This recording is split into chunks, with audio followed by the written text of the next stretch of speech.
देखो, आज का दिन हमारे लिए बहुत ही खुशी का दिन है और वैसे देखा जाए तो थोड़ा सा मैं मायूस भी हो रहा हूँ। मुझे ऐसा लग रहा है कि आप काफी दिनों से हमारे साथ जुड़े हुए हो। लगभग 15 मई से अपन ने बैच स्टार्ट कर दिया था और जो सपना मैंने देखा था वो मैं बीच में आपको बताया भी था कि मैं 2 बच्चों से स्टार्ट किया था, 2-3 बच्चों से।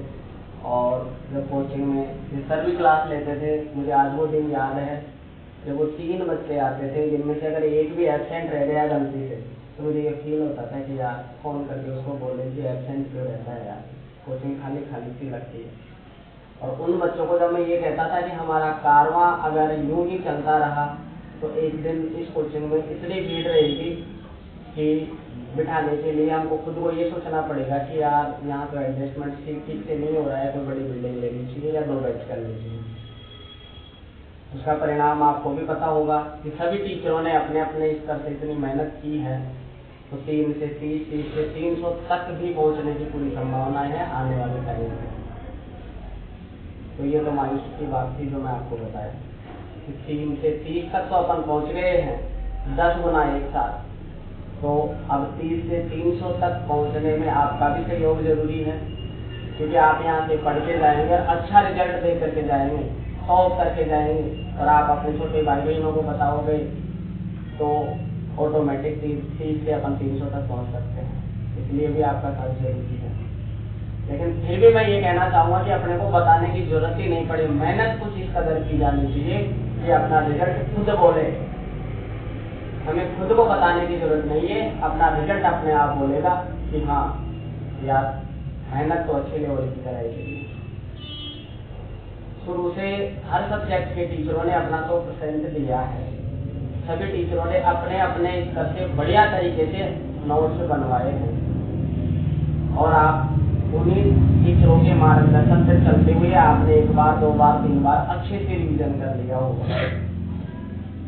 प्रत्येक टीचर ने अपना बेटर दिया है। अब बात है कि आप उन टीचरों के मार्गदर्शन में चलकर कितना बेटर पढ़ पाते हैं, ये आपका आउटपुट बताएगा, ये आपका रिजल्ट बताएगा। आपकी मेहनत से आपके रिजल्ट से देखी जाएगी, नहीं कि आपके कहने से। बहुत से स्टूडेंट ऐसे हैं जो दिखावट के तौर पे भी किताब को लेकर बैठे रहते हैं, इनपुट ग्रहण तो कुछ कर ही नहीं रहे और किताब लेकर बैठने से कोई मतलब नहीं है। भले ही आप, अभी सर ने भी बताया, 10 घंटे पढ़ो, 12 घंटे पढ़ो, 15 घंटे पढ़ो, भले ही आप कम पढ़ लो, लेकिन जो पढ़ रहे हैं वो इतना बेहतर तरीके से पढ़ना है कि वो आपको लर्न होना चाहिए, याद होना चाहिए। लेकर बैठने से मतलब नहीं है, घंटे काउंट करने से मतलब नहीं है।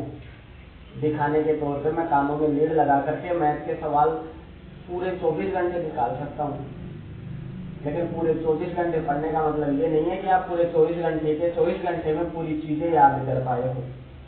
मायना ये रखता है कि आपको याद कितना हुआ है।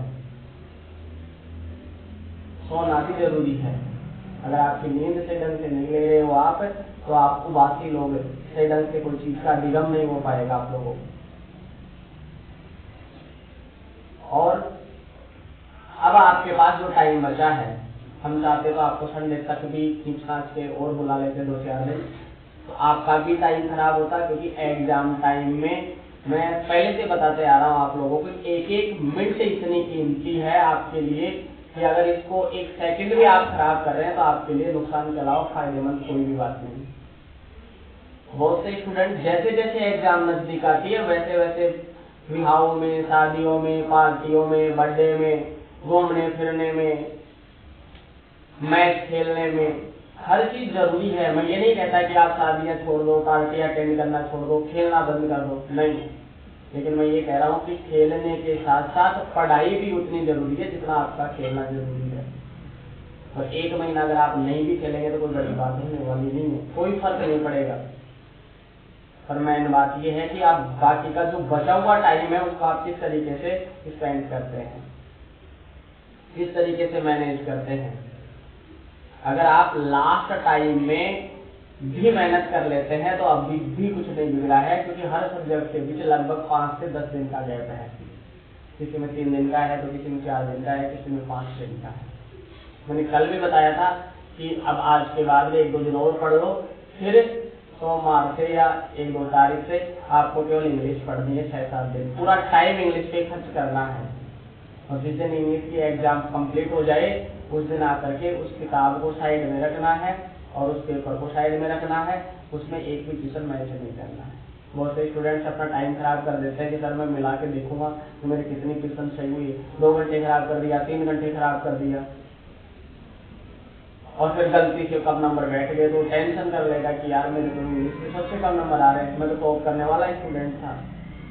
आपको जो करना था, जितना लिखना था, आप अपनी आंसर शीट में लिख के आ चुके हैं। अब उसको मिलाने से आपको कोई फायदा नहीं मिलने वाला। इसलिए हर एग्जाम के बाद हर पेपर को संभाल के रखना है और फिर कंप्लीट एग्जाम होने के बाद में फिर आप आराम से मिलाओ कि मैंने अंग्रेजी में क्या किया है, हिंदी में क्या किया है, साइंस में क्या किया है। हर सब्जेक्ट का आप आराम से मिला करके आप अपना कैलकुलेशन लगा सकते हो कि मेरी इतनी परसेंटेज बनेगी, ताकि रिजल्ट आने से 2 दिन पहले आपकी धड़कनें बढ़ना बंद हो जाए। और अक्सर उन्हीं बच्चों की धड़कनें बढ़ जाती है जो लिख करके पता नहीं क्या आते हैं, अंदाजा बहुत ज्यादा लगा लेते हैं, प्रश्नों को ढंग से पढ़ते नहीं।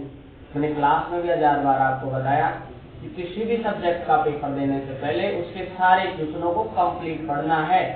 एक शब्द पढ़ के, 2 शब्द पढ़ के या 1 लाइन पढ़ के ये अंदाजा नहीं लगाना कि ये मेरी उस किताब का उस पाठ का प्रश्न है, ये मेरे को अच्छे से आता है। हो सकता है उसने थोड़ा सा चेंज कर दिया हो और वो थोड़ा सा चेंज किया हुआ क्वेश्चन आपकी लाइफ का 1%, 2%, 3% छीन सकता है।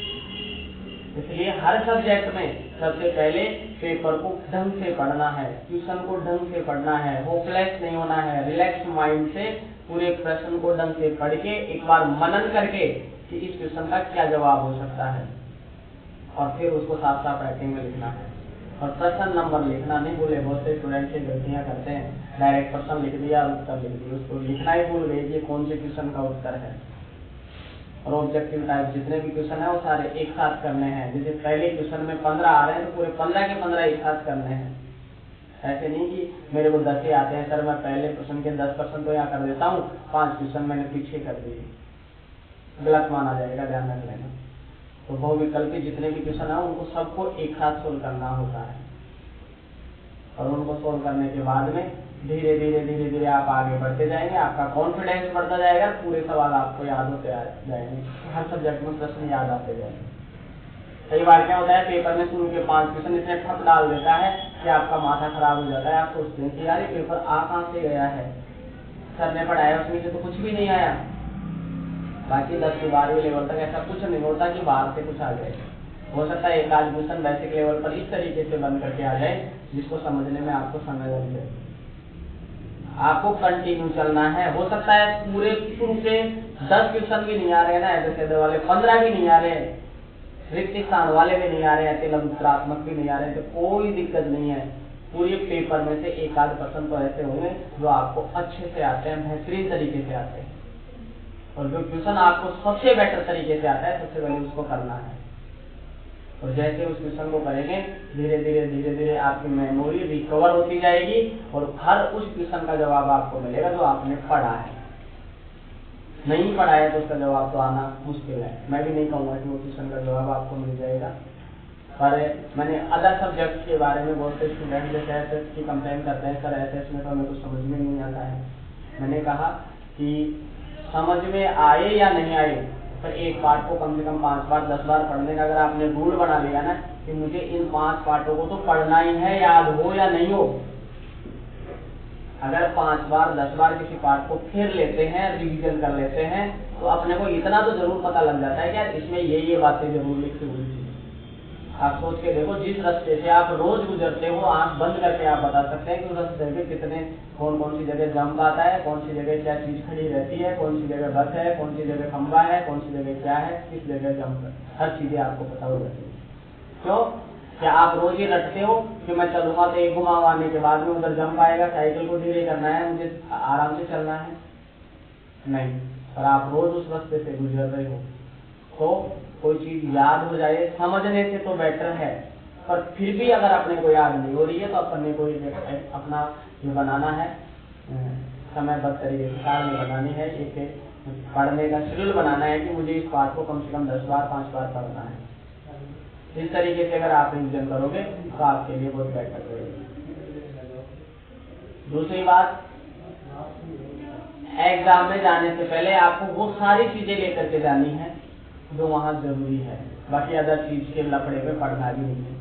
बहुत से स्टूडेंट्स मैथ के एग्जाम से पहले सोच लेते हैं कि मेरे पास फिजिकल घड़ी है, मैं उसको ले जाऊंगा, उसमें कैलकुलेशन कर लूंगा।